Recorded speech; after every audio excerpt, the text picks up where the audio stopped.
Welcome to Awesome Movie Year, the podcast where we take a look back at an awesome year for movies, which is every year. My name is Josh Bell, film critic and writer, and I am joined by my co-host. I'm Jason Harris, filmmaker, comedian, and straight and French, sure, but 69 and kissing, now you're pushing it, buddy. Jason has standards. He's going to stick with them, and we have to respect that, I think, really. Just because I'm coming to work at your brothel doesn't mean you get to tell me what I have to do each time around. I agree. Stand up for yourself, much like the characters in this film that we're about to talk about. This season of Awesome Movie Year is about the films of 1987, and we're here at our Sundance Film Festival episode. Well, usually a Sundance Film Festival episode when it can be, and in fact, that's what it is here, 1987 Sundance Film Festival. We are looking at one of the, not the top award getter, the Grand Jury Prize winner, which we do sometimes. That was a film that didn't really seem like it was a good candidate for an episode, I guess. So we're instead talking about a film that won special jury recognition, and that is Working Girls by director and co-writer Lizzie Borden.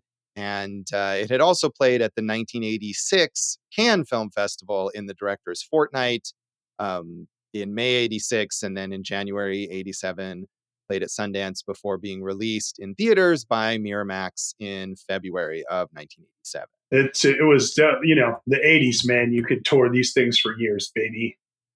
Yeah, I mean, we just, earlier in this season, we talked about Sherman's March, which was also at the 1987 Sundance Film Festival, and that had been playing in various locales, festivals, special screenings and stuff since 1985. So yeah, certainly not something that necessarily, although I feel like some smaller films do end up at festivals for like years at a time before finally being released still. So Josh, the film that you were referring to, which won the Grand Jury Prize for dramatic work, there were two of them. It was Waiting for the Moon with your friend Andrew McCarthy and your other friend Linda Hunt. Sure. And The Trouble with Dick, which I know nothing about. Yeah, you know what? I think I had looked this up and I didn't realize that there was a tie there. And I'm not sure why I missed that, because the Waiting for the Moon is the one that I had kind of looked into about potentially doing an episode on, and it's not available to stream or rent digitally. And the DVD is, available for purchase, and didn't look like also a movie that a lot of people liked very much, perhaps outside of the Sundance jury. So that was why we ended up going with this one instead. However, The Trouble with Dick, sci-fi author is plagued by his publisher's demand to add more sex to his new novel. Sexual advances of his girl's sexy best friend and her daughter, and hallucinations in which the novel's hero faces desert parasites and alien vixens. Come on. That is something. I don't really know anything about it other than what you have just said. So perhaps we should, take another look at that film and, give it some recognition there in our episode. Hey, Josh, you know who had some trouble with Dick? Some of these Working Girls. Oh, thank you. Bringing that back into what we're actually talking about. This film, Working Girls, which is set in a brothel in Manhattan, in sort of a some reviews and reports that I read describe it as more of like an upscale brothel, but I think Lizzie Borden specifically talked about it as being, quote, middle class, the idea that it's not one of these super fancy escort services that caters to like the ultra rich, but these women are also not streetwalkers. They're kind of that tier in the middle where they're making money that they can maybe live off of, although they're complaining that it's not always enough. And their clients are not super wealthy, but they're not, people roaming the streets. Hey, man, if you're getting a multi-story loft apartment with multiple rooms on each floor in the middle of Manhattan, you're going to tell me that's middle class? I mean, I as a business, maybe in the 80s, right? Yeah, I was going to say, I'm sure real estate was a bit cheaper in the 80s, but it does look like a pretty nice apartment. I mean, of course, nicer than the whorehouses you've been to, certainly. I have only been in a journalistic capacity to I think it was Sherry's Ranch in Pahrump, I want to say, years and years ago. So what were you journaling there?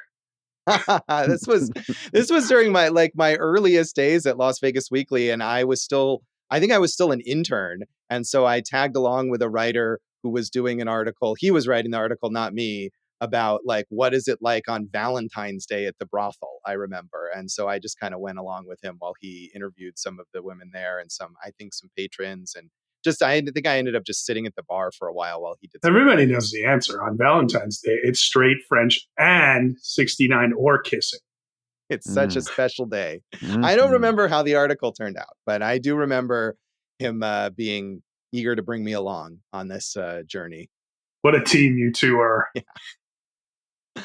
So this film, surprisingly, maybe not surprisingly, but to me, I thought, oh, this is going to be one of these films where maybe it was barely released in theaters or there's no box office really of any kind, but it actually did okay. I feel like for a small film like this with this kind of subject matter, it grossed $1.8 million at the box office on its budget of $300,000. Again, released by Miramax, which wasn't the powerhouse, I guess, in the 80s that it became in the 90s, but still, a decent sized independent film distributor at the time, I think. Yeah. I read a lot about Lizzie Borden, for this podcast. And this is probably her most well-known movie, but she did do a movie called Love Crimes in the early 90s with Patrick Dempsey, where she says that it basically ran her out of Hollywood because it was another Miramax production, and Harvey Weinstein had, notorious for a number of things, including editing how he wanted as opposed to how the filmmaker wanted. And she said it just ruined the movie and basically ruined her time in Hollywood. Right. And this film that she made independently before selling it to Miramax, not that hasn't still been a problem. I mean, there's plenty of stories about Miramax, again, especially I think in the 90s, going to Sundance and buying up films that are finished and then Harvey Weinstein going in and recutting them. But that doesn't seem to have happened with this film, which is... Yeah, I mean, I'd have to say, all things considered, she got off pretty easy in her interactions with Harvey Weinstein. Yeah, that's really... I don't know if that's exactly something to be happy about. No, but it's we're making light of a very horrible thing. Right. I mean, but you're right. The thing about Weinstein is that, of course, in addition to his more serious crimes for which he is in prison, he was notorious just as a producer for really ruining a lot of these filmmakers. It's interesting because he had this reputation as like a kingmaker, right? But he also did destroy a lot of careers just seemingly because, he was a fucking dick, right? So, right. Yeah. I mean, it seemed like if he thought a movie was great as it was, he could become that kingmaker and really bring it to this wide audience. But if he felt like he could change it, then he could really destroy the careers and also the films themselves that get released in these really compromised forms. Yeah. Which is sad. But we're talking about Working Girls, which is a seminal picture in, I would say,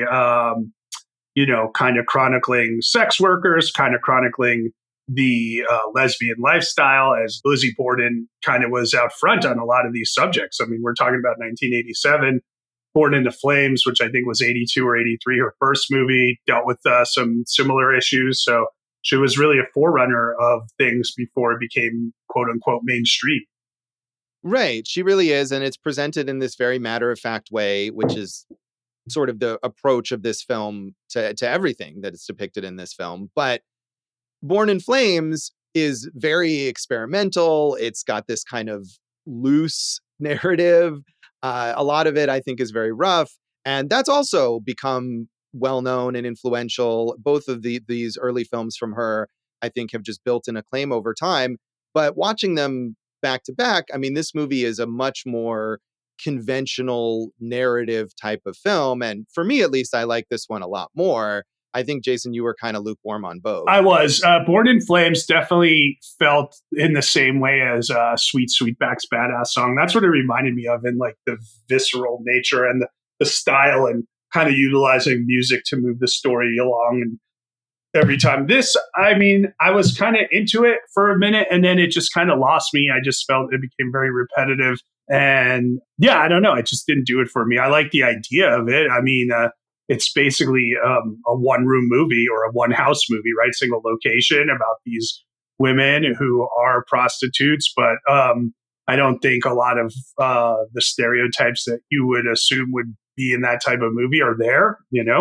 They're more well-rounded characters than that. But I do think the men really had no characters at all, and maybe that's on purpose, but it kind of trailed off because of that for me.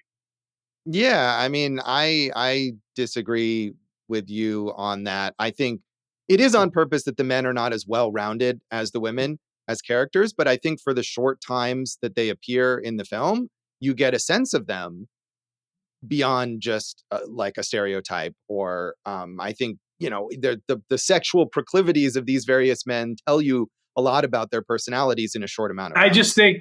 I think the lack of characters that they showed on the men also affected how we got to know the women, because there wasn't more for them to build out around through these interactions.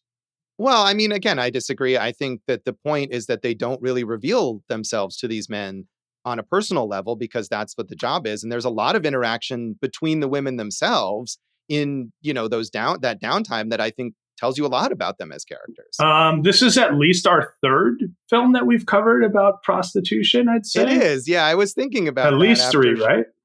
Yeah, after Jean Dielman and Belle de Jour.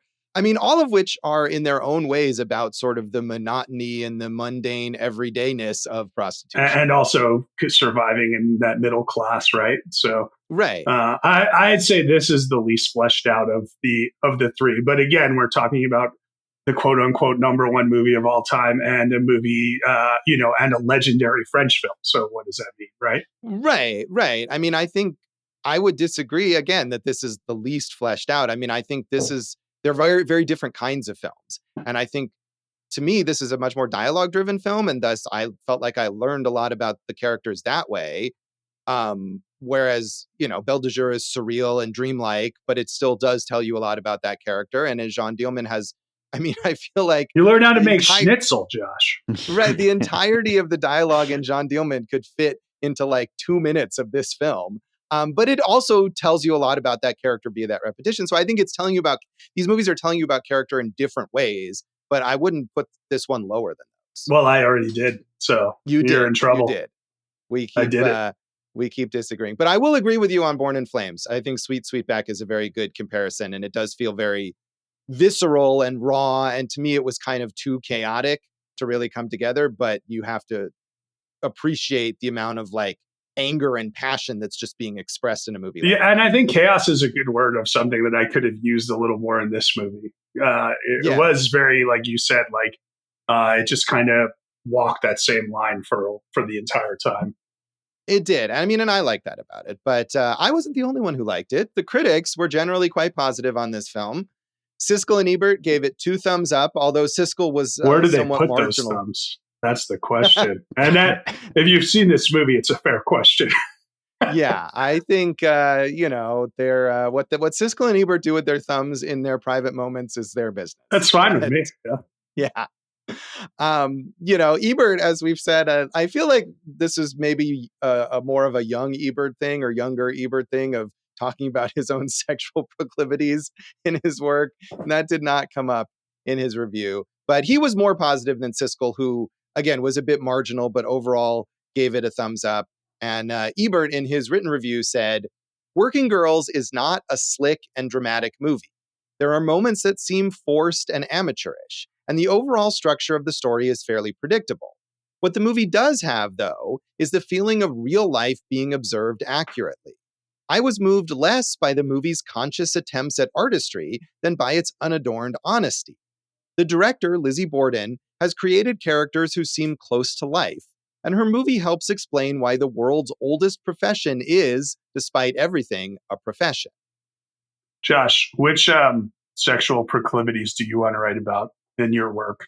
That I prefer to leave that, much like Ebert's thumbs, to privacy. Oh, okay. Thank you. I agree with Ebert on this. The more interesting stuff, there's no flash to it. That's fine. But the more interesting stuff is the stuff that feels the most real. It felt just kind of like a cable movie to me in the mid 80s. Like, hey, this is down the line, but we're going to throw a bunch of boobs and stuff in here. So, Well, I mean, I don't think this is the kind of thing that would have been made on cable in 1987. I mean, I think that's part of the point is that she makes this outside the system, and that's the only way she can really make a movie like I this. know what you're saying. I'm saying what it felt like to me is it felt not too dissimilar from late night Skinemax in some ways.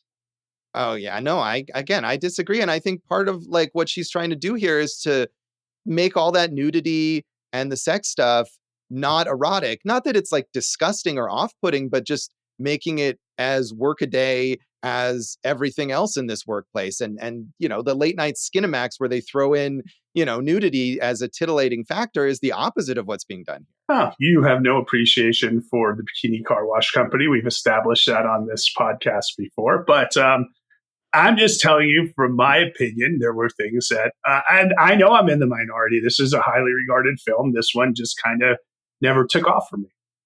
Yeah. Well, I mean, that's fine. But I think that even if you feel like this movie didn't work for you, that what it's trying to do, what it's aiming for is very different from what those other movies are aiming for. Okay, that's fair. But what I'm saying is it just felt clunky and in a way that a lot of those movies feel clunky. All right. I mean, I'm with you and Ebert in that like some of the performances are rough. Although I think for me coming into this film, you saw it first and I had seen your Letterboxd review mentioning that, and I Go for expected a Jason. lot. Yes, go for Jason. Follow Jason on Letterboxd. Um, I think I expected performances to be a lot rougher than they were, and for the most part, I liked these performances. I mean, that was probably my biggest issue with the movie. I thought, other than our lead, Louise Smith, I thought pretty much all the performances were not very good. Yeah, Sorry. Louise Smith is quite good, and she is the center of the film.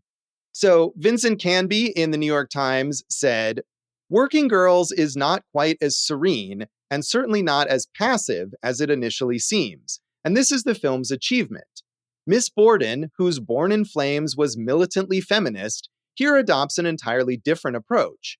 Working Girls, though a work of fiction, sounds as authentic as might a documentary about coal miners. The camera attends to the duties of the girls without apparent emotional response. Within the bounds of fairly conventional sex, the girls give the customers their money's worth.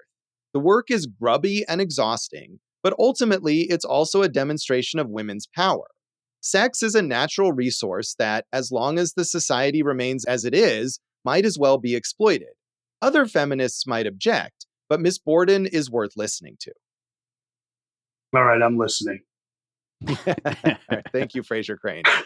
Um, yeah, I mean, I don't know if there's any feminist objection to this film. I kind of doubt it, but I suppose it's possible. I didn't look into that. Do you think the women had the power in this one? I mean, yes and no. I mean, I think that's probably part of the point is that they do have power to a large degree. And there's the discussion at one point in the film among a few of these women where they talk about how they're no longer afraid of men because they realize how sort of powerless those men can be because of their work here in the brothel. But I think there's still always that undercurrent of potential danger that even though this isn't a movie about sex workers being abused or assaulted or anything like that, there's one scene where clearly there's a client that Dawn, the like college age prostitute, refuses to go ahead with, and we don't see exactly what happened, but it seems like maybe he did do something abusive to her, and they talk about how he's been a problem with other women and they kick him out. But there's always that undercurrent, I think, of what could he do? Could he get violent, and what would they be able to do about it? Right. And, um, maybe an incident like that would have kind of jolted this because we're talking about something you didn't mind from it and something I did, which is just kind of kept that same level tone the whole time. And I'm not saying like, oh, I needed some sexual violence here, but I'm saying something to take it away from what the tone was the whole time would have been probably beneficial to the narrative in my estimation. Yeah, I don't know about that. I mean, I definitely was thinking, to go back to like Jean Dielman, where you watch that movie and it's very sedate. And I was anticipating in that film some kind of violent act is going to shake this up, when that is what happens in that movie. And so watching this movie, I thought that same kind of thing could happen. And Born in Flames is violent and chaotic, as we've said. So it's not outside the realm of her storytelling. But I was glad that that didn't happen, because I feel like that's become kind of a cliche of movies like this, where you have this sense of calm and then it's shattered by violence, because that's what happens to women in this position. And I like that this movie was about the idea that, like, it could happen. And as hinted with that one character, like, maybe it does, it's a possibility, but it's also just as likely, if not more so, for it to just be boring and monotonous, which is what happens to these women on this day. Yeah, I mean, in a totally different movie, Support the Girls, which is another one of those kind of like day in the life of movies. Like, there are varying degrees of like, does this work? Does this work all the way? Or does this just become repetitive? And I think in something like Support the Girls, I was a little more interested in that day to day than this day to day. And that's got nothing more to do than just how the film is executed. Yeah, I mean, Support the Girls is a movie I definitely thought of here, and I would imagine that this is an influence on that film. And that's one where there is more incident, but there's not like some big act of violence or whatever. And I suppose there could have been something more like this. But I feel like this does have an arc, and it builds to the main character by the end of the film deciding that she's fed up with all this bullshit. And it's not some big act of violence. It's just all the small frustrations, and she's like, screw this job, I'm leaving, I'm not coming back. And there's kind of a catharsis to it. I Yeah, feel like it did build there. maybe, but if we came back in 2 weeks, would she be working there again?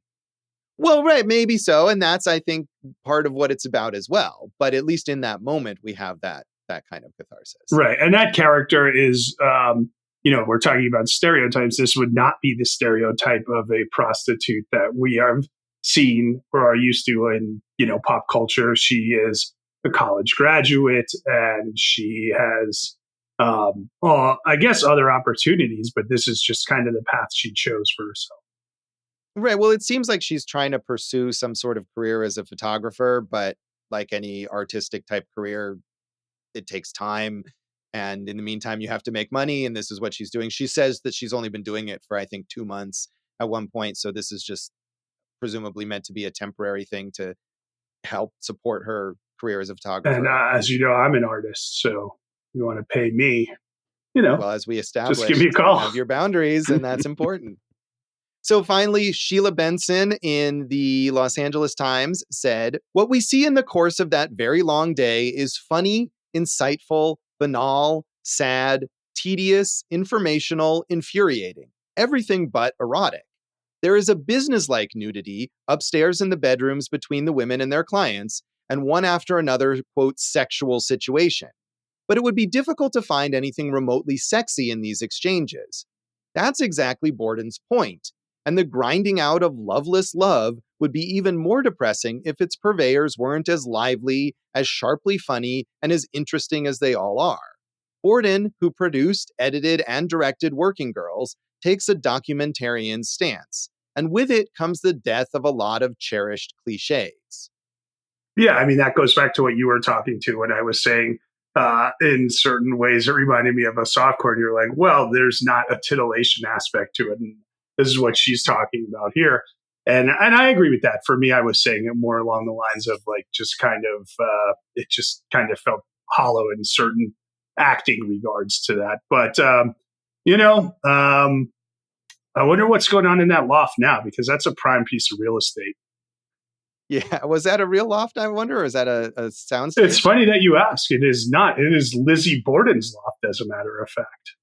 Oh, see, and you were saying how much it would cost, but I can't imagine that Lizzie Borden was raking in the money in the 1980s as an avant-garde film artist. I wanted to watch, I think I saw it a long time ago. There's a documentary from 2011 called Blank Generation, and it's all about that New York scene in the 70s and 80s from punk onward, and these kind of like it was a Lower East Side artist or whatever it was, just this kind of scene of CBGBs. And then you got, Jim Jarmusch and Lizzie Borden and all these New York filmmakers, and just kind of how they all related into each other. I wanted to rewatch it, but I didn't get a chance to do it. But I think part of the point was like, hey, New York was a town where artists could live. It might not be, it might not be the nicest place. In some cases, you might be sharing apartments with rats, but like it all worked for the art scene at the time.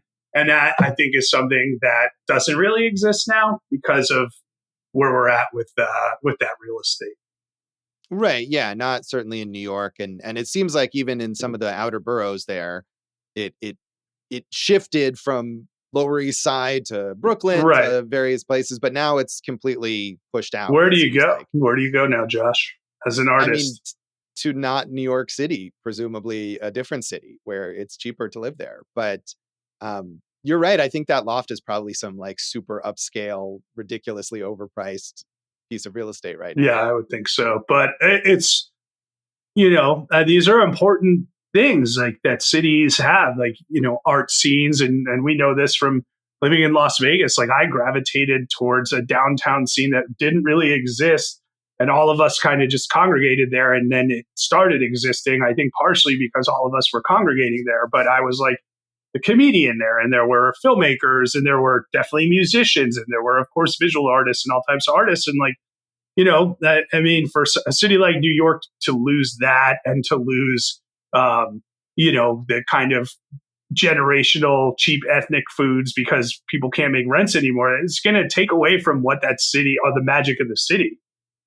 Right, absolutely. And I mean, and I think that's the life cycle of scenes like that. And the one that you're talking about here is certainly has experienced that over the past 20 years or whatever, where it's now much more expensive to rent spaces in that downtown arts area, and people who are on the fringes in terms of culture have been pushed to different areas of the city, and then those areas become hot and they get attention, and then rents will go up there, and it just is this endless. You become a different city at that point.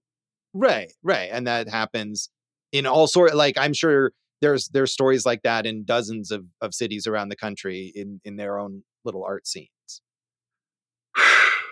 Yeah, thank you, Jason. So I think none of us were really familiar with the work of Lizzie Borden before this film, correct, I Jason? mean, I knew who she was. Obviously, I've referenced John Pearson's book, Spike, Mike, Slackers, and Dykes, and she fits right into this wheelhouse right here, and he talks about her in there. So I hadn't seen any of the movies. I did watch Born in Flames and this, and then I read about Love Crimes, and it just sounds like it's pretty terrible. So I skipped that. And sadly, I mean, she's still around. Like, they do. That's not the sad part, by the way. There's a lot of retrospectives, and she has earned this place as like we said, a pioneer in filmmaking. But we haven't really seen anything beyond a few TV episode directing things. It would be good to see whether how I feel about this movie or not. I'd love for her to take another crack at something. Yeah, it is a shame. I mean, looking into this, and as we often do, what other works of these filmmakers might we want to check out? And other than Born in Flames, which I also watched, there really isn't anything major from her. That Love Crimes film, which she did after this, and when this film got a bit of attention, film festival awards, critics, etc., and she had the chance to make a more mainstream movie, it does sound like it was a complete disaster, including from her perspective. And it didn't look like it was really even available easily to watch anywhere. So these are the films, these two, that are now accessible. I mean, they weren't for a long time, but they have been restored, and they're easy to watch online now. And that's kind of what her reputation is built on. But I was mixed on Born in Flames as well, but this one I really enjoyed, and I would have loved to see more films from her in this mode on this small scale, which you think maybe she would have been able to get going, but apparently not. Well, I want to two things about that. One, I mean, yet again, another theme of awesome movie year, right? Like, it's the 80s and early 90s, and she makes one bomb, and she has a tough time with a producer who probably said she's difficult to work with, right? Sure. So, she went to director's jail, not just for making a movie that she doesn't even want her name on, but probably because she's a woman, she didn't get these opportunities again, right? Absolutely, that's true. I just think it's a shame that over all the intervening years that she was never able to put together enough money even to make a film on a small scale. I mean, maybe she could have gone back to working at this level. Maybe she just chose not to. I agree with you. I would have liked to have seen her jump back into independent movies. She did do a segment in a movie called Erotique, which is like a 4 rooms type thing, 4 different directors, 4 stories. And that one had Bryan Cranston, her her section had Bryan Cranston in it, and she said, besides Louise Smith of Working Girls, he was the most daring game actor I've ever worked with. And that is, however, another thing that was horribly compromised afterwards and that she has kind of disowned and was the end of her mainstream work. So, yeah, a bummer, but I'm glad that I got to see these films. And Dave, you hadn't seen any of her work before either, had you? No, I hadn't heard of her or any of this really, and I loved this movie. Yeah, I think Dave liked this more even than I did. You really like this film a lot. This is Dave's year on Awesome Movie Year, I think, is what we're learning. So. I am liking a lot this year. You're absolutely right. And that makes us happy. So do you want to say anything else about the background of this film, Jason? You gonna go to any more whorehouses coming up, Josh? Not unless it's relevant for an article that I need to write. That's not planned. Maybe if they have like a movie night at a whorehouse, I'll end up there. Would they just play movies? You should call them brothels, Jason. That's what they rarely are. Would they play movies about prostitution, or could they be? Yeah. I don't know. I'll have to check into curating this film series at Sherry's Ranch and see what they think about it. And obviously, we live in Nevada, where we support legalized prostitution, but I would imagine the three of us living anywhere would support that. I do support that, I think. And I think that's one of the things that this movie shows, actually, is that in the context where it is not regulated, but there's a routine to it and there are accepted sort of procedures, that it can proceed as a normal business. I think, the fact that it is regulated out here really makes it so it's a safer, like you said, transactional situation. Yeah, I think transactional is a good word for it. And of course that is true. We support the girls, I guess. And the boys. And the boys, absolutely. Sure. All genders, if their sex workers, will support them. And we'll come back then and talk more of our general thoughts on Working Girls.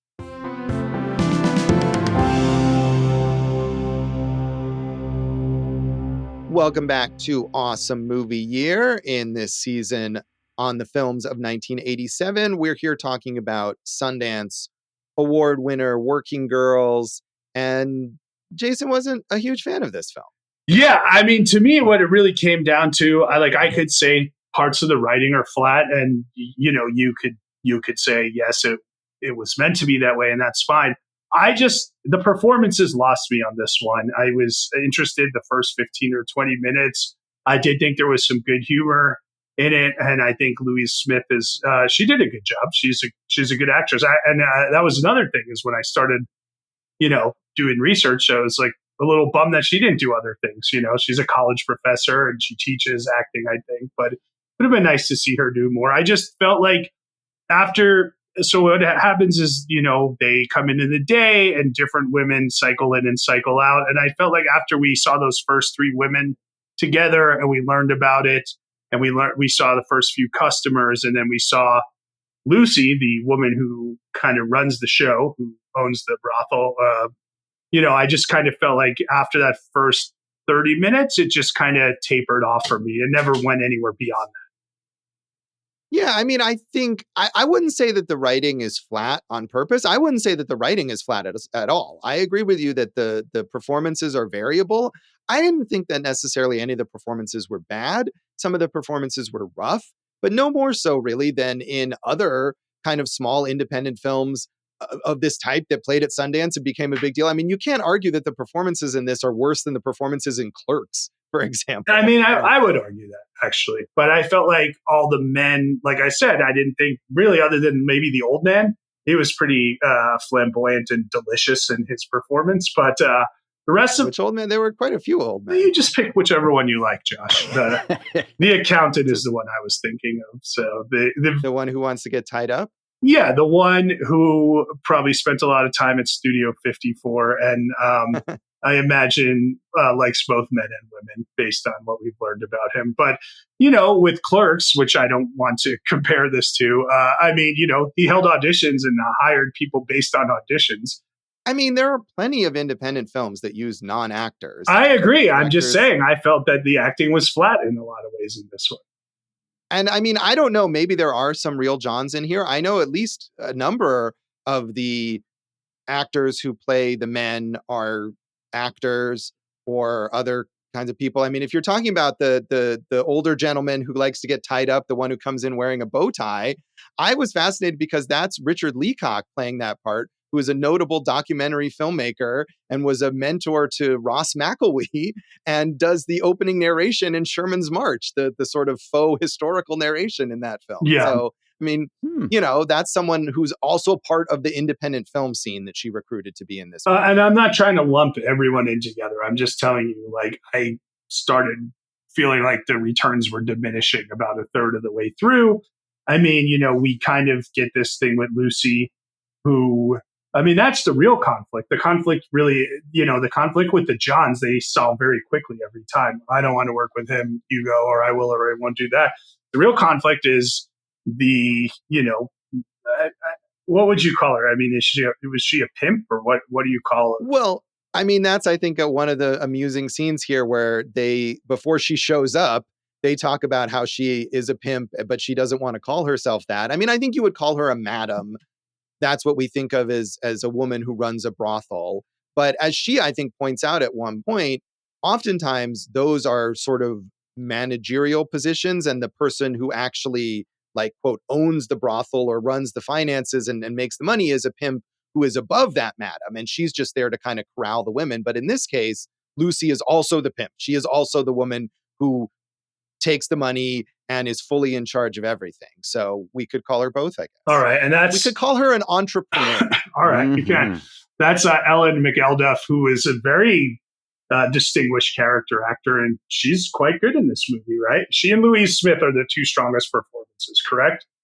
Yeah, I really liked her in this film. And I think, I mean, she doesn't come in until, I think, close to half an hour in the film, and she really enlivens it, especially as we've spent a lot of time before that with these women kind of shit talking her, just like in any workplace movie where you would get the employees talking crap about their bosses and grousing about how they're treated or whatever. And then she comes in and she really is like super overbearing and has an inflated sense of her own importance and is very condescending. And it's amusing, but it also is illuminating about how this workplace operates. At the same time, I think she does a good job at defending her actions, and she, as an actor, you have to believe what you're playing, right? And I think she does a great job of like, hey, I give you a safe environment.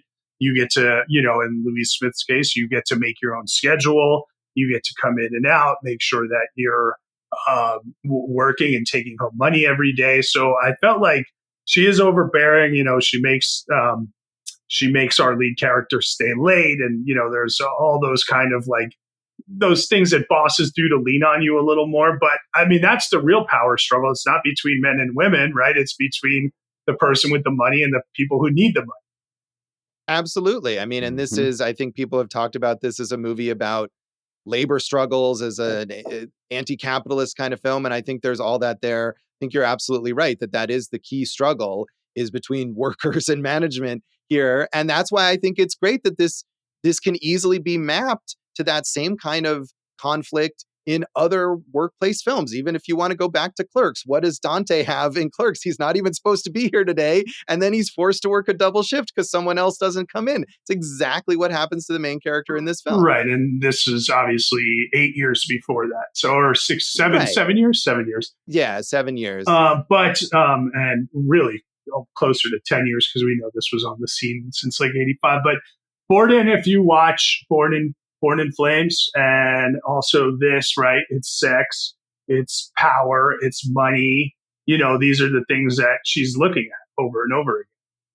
Right. And Born in Flames is a much more explicitly activist, explicitly anti-capitalist kind of film.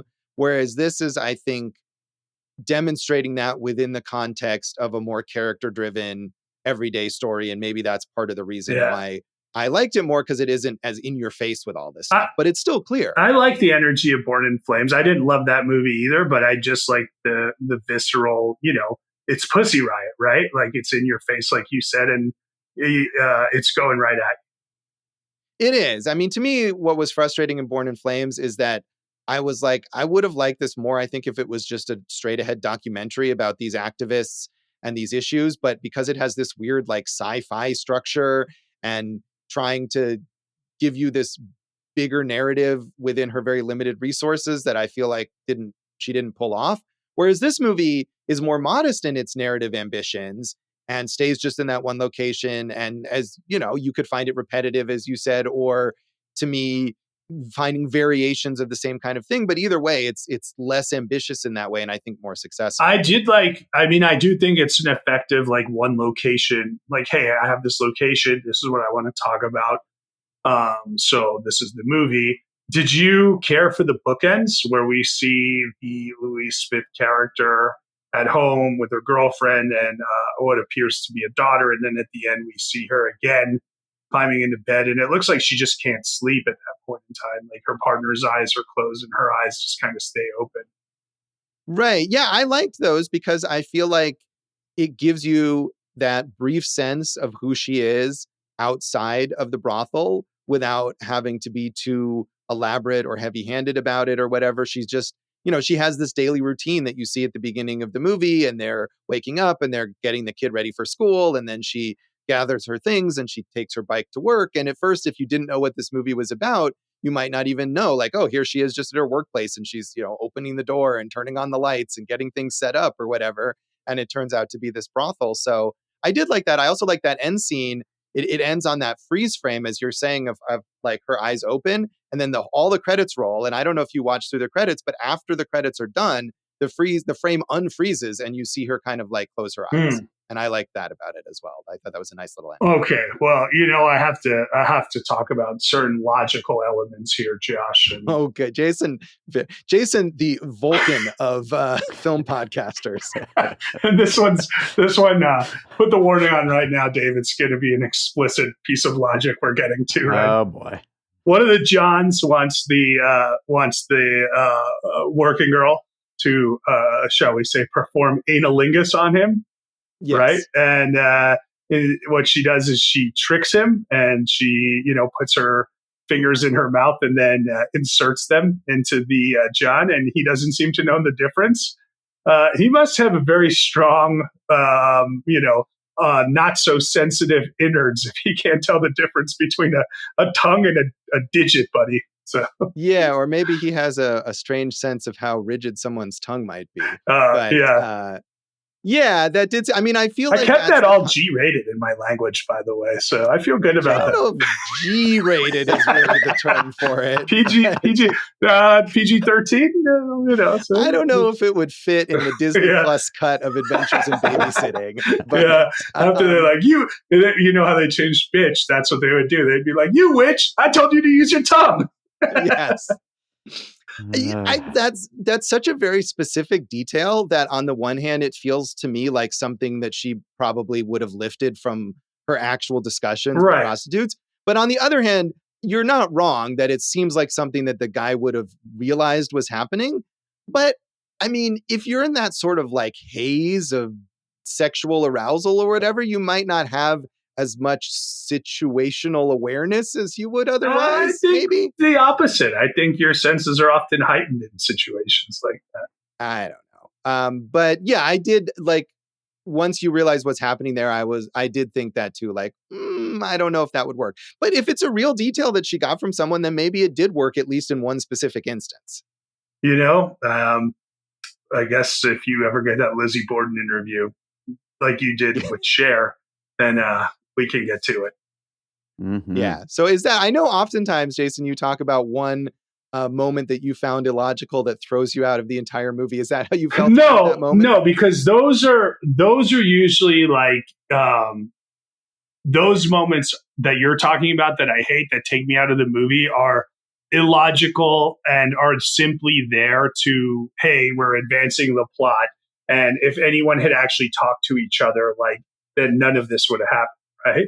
Like, this is just a scene that's contained into that. So the while I didn't believe it, I was like, okay, well, that scene's over. I can move on. It didn't have any effect on the rest of the movie, right?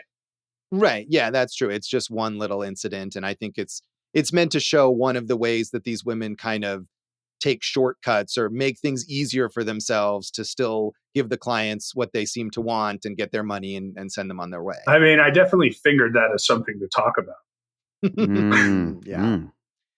Any other moments that you liked? That joke might have been a little too tongue-in-cheek for you.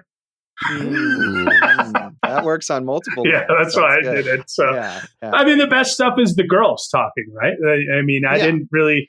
I thought, one thing we could have had was a bigger variety of the Johns, and I know there were some of different ages and different ethnicities, but I felt like they were all kind of milquetoast for the most part. So I would have liked to see some different personalities, but I did like that first. I think the first set of the women, like I said, I like Lucy, that character, but I thought when the first three working girls were together, who were Molly, Louise Smith character, Gina, played by Marusia Zach, and Dawn, blonde and big boobs, as they call her, Amanda Goodwin. I thought they had the best chemistry of the group. Yeah, I agree with you. And I think you spend the most time with them. And at one point, it's, I think, almost abrupt when you realize, oh, they've left because their shifts are over.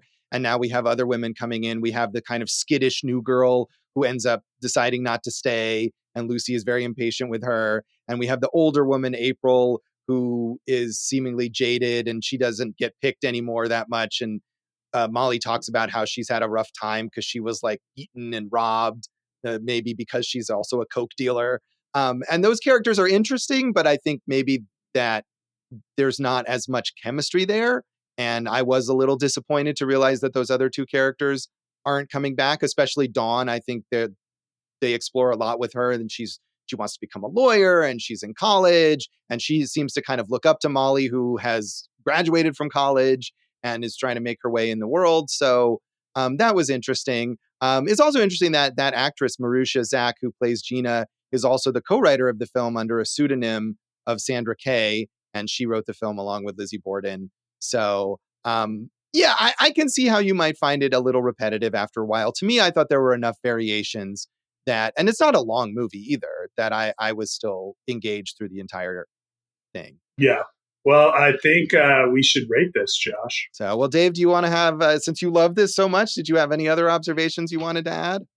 I mean, I would just say that Jason was talking about the Johns not having much personality, but I think that they have a lot of personality through their requests and whatnot. And that's something to bounce off of the girls and give the girls new things to, talk about, complain about, like just kind of commiserate about.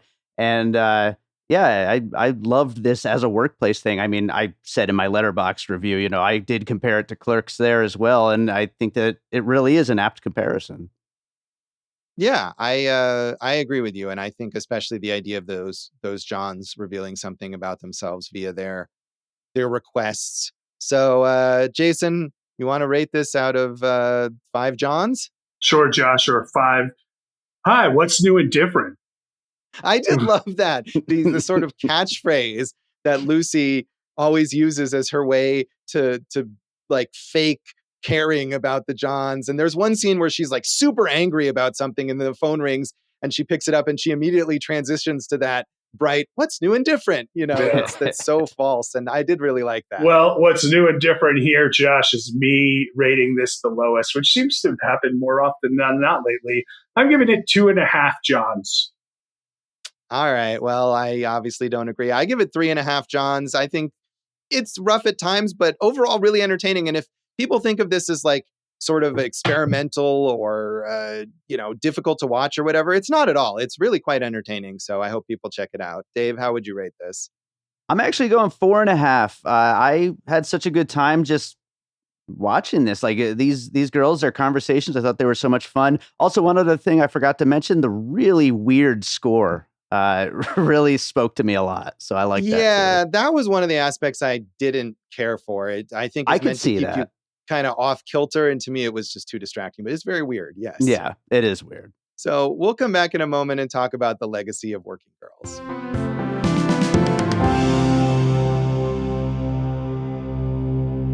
Welcome back to Awesome Movie Year. In this episode of our season on the films of 1987, we have been talking about Sundance Award winner Working Girls.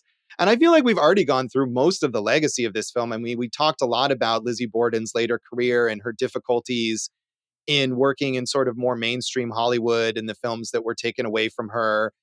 Beyond those films, she has a few credits directing TV episodes. But even that, after 1996, she has no credits whatsoever as a director. She's continued to work doing some theater. She's done some uncredited rewrites apparently on various films. And I mean, Wikipedia is full of all of these lists of, in this year, she tried to get this project going and she almost got this going, and just none of it has come to fruition, which is really a shame. That is a bummer. We're rooting for another one of these, Josh, another Lizzie Borden project. Yeah, I mean, I think these two films, this and Born in Flames, have really gotten so much more attention in the last several years. They've both been restored. Criterion released, I watched the Criterion DVD of this, and it has tons of extra features and interviews. And I mean, they really gave it the full Criterion treatment. So I think a lot more people are appreciating these films, and maybe that'll help her out. Well, Josh, if you're going to have a Criterion edition release, you should get the Criterion treatment. Right. Well, I mean, it varies in terms of how much extra stuff. It's clear that there are all of these commentaries and interviews that were recorded specifically that Criterion put together for this edition. And they don't always do that. Sometimes they just put in a bunch of old material and that's all they do. She said this is a backstage look at prostitution. Yeah, and that makes sense. You mentioned Louise Smith and hoping to see more from her. And she really is. She's good in this film, but she really didn't pursue an acting career beyond this. She was a playwright. And as you said, a theater professor at Antioch College. She retired from that in 2020 after 25 years at that college. So, I mean, that's a pretty solid career there for her, just not in front of the camera. It must have been interesting to be one of her students and then, you acted in a movie and then watch this film. Right. We talked about that, too, with one of the subjects, I think, from Sherman's March, right, who ended up teaching like documentary film, and would she show the film of her getting hit on by Ross? I mean, this is a little more explicit in a lot of ways, right? So, true. Josh, we should mention the cinematographer Judy Arola. She worked with Tom Schiller on Saturday Night Live, and they made 8 short films for SNL, including La Dolce Gilda and Don't Look Back in Anger, the John Belushi short. She won a Camera d'Or in 1979 at Cannes for Northern Lights. All right. We mentioned also Ellen McElduff, who plays the madam here. And I think of all the actors in this film, she had the most extensive career after this, a lot of TV credits, working on stage as well. And she's married to Eric Overmyer, who is well-known for co-creating a bunch of David Simon TV series, especially as a prolific producer in TV. So, that's a power couple. That is a power couple, Josh. She's one of those classic New York actors. So we like that. Josh, we had just mentioned Amanda Goodwin, one of the working girls here. Tell me about her role in the 1988 film Beach Balls, where character Charlie Harrison dreams of being a rock star, and with the help of a friend or friends and a gang of local toughs, he arranges a concert in, get this, his house. For who? A big-time record producer. Or at least that's what Charlie thought he was arranging. Well, I'm guessing this is one of those 80s softcore films that you love so much, so I'm shocked that you haven't seen it. I haven't seen it. Maybe he'll open a bikini car wash company down the line. I hope so. So I guess she got some work in movies like that.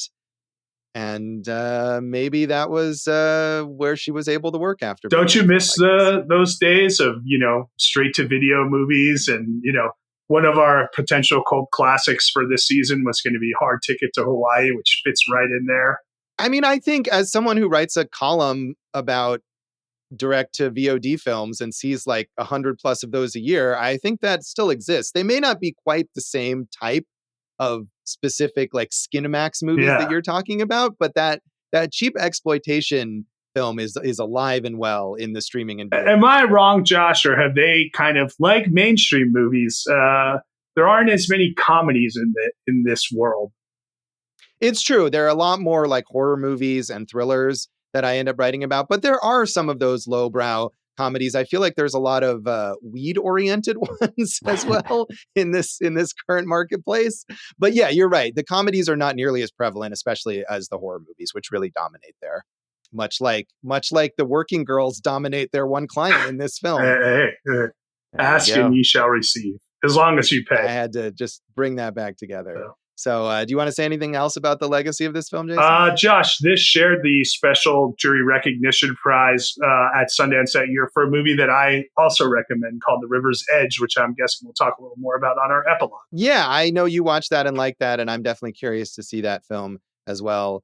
Interesting lineup of films at Sundance that year. So that is Working Girls, and that is this episode of Awesome Movie Year. You can proposition us online. You can find us working not nearly as hard as we should on our social media. So true. Go for Jason on Letterboxd, Jason Harris Comedy, or J Harris Comedy on all the socials. Eat This Comedy, that's a website. We're going to be doing some shows. We're at awesomemovieyear.com, Awesome Movie Year on Facebook and Instagram, Awesome Movie Pod on Twitter. Some old stuff from me still at joshbellhateseverything.com, and more posts at Josh Bell Hates Everything on Facebook, at Signal Bleed on Twitter, X, and on Letterboxd. Follow me there as well. And if for some reason you're on Blue Sky, I'm also at Signal Bleed there, doing my best to really spread the social medias all over the place. Yeah. Got a lot of thoughts on this whole Dianne Feinstein situation from this morning. R.I.P. Senator. No thoughts on that, but thanks for bringing that up. I just thought on Blue Sky, these are the things you talk about. No, they're just literally the same things I post on the other ones, but if you're on Blue Sky, you can find them there. And also listen to our producer, David Rosen's awesome podcast, Piecing It Together. Yeah, you can check out Piecing It Together wherever you listen to podcasts. Follow us on social media at Piecing Pod, although not on Blue Sky. And check out our Facebook group, Popcorn and Puzzle Pieces. And Jason, what do we have in our next episode? Josh, you know what time of year it is? I do. Good. Well, then I don't have to tell you. You're so excited. I wanted you to tell us about it. I am going to tell you. As you know, I love the holiday episodes. And Josh, we are staying in 1987. We're giving a little expanded season this year because there are so many great holiday movies, including a Halloween-appropriate film called The Lost Boys. So tune in next time for The Lost Boys, and thanks for listening to Awesome Movie Year. Thank you for listening to Awesome Movie Year. Make sure to follow Awesome Movie Year on Facebook, at Awesome Movie Pod on Twitter, and at Awesome Movie Year on Instagram. And if you like the show, review us and rate us with 5 stars on Apple Podcasts.